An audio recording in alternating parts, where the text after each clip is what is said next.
À Malartic, l'avenir de l'église Saint-Martin de Tours est au cœur d'une réflexion importante. La Fabrique et la Ville ont lancé une consultation citoyenne pour connaître l'opinion de la population sur la vocation du bâtiment.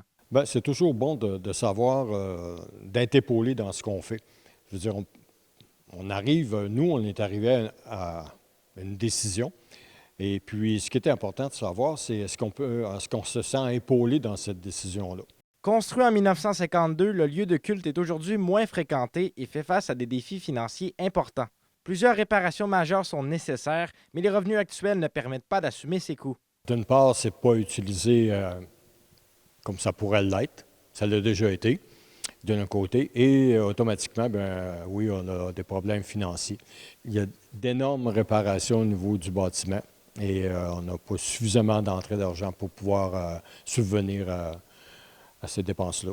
Avant de prendre une décision, la Fabrique souhaite d'abord dresser un portrait de l'état de la situation grâce à une étude d'architecte. Alors, on a un bulletin de santé à faire qui doit être fait par un architecte compte tenu de l'immobilier, l'immensité du bâtiment. Et puis, suite à ça, bien, on va pouvoir déterminer qu'est-ce qui est prioritaire.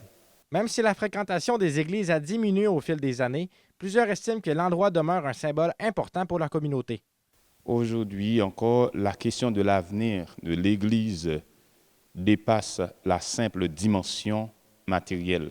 Plus qu'un simple édifice religieux aujourd'hui, un bâtiment de l'Église, ce lieu représente un symbole pour la communauté, pour la ville, de l'histoire locale et de la mémoire de nombreuses générations.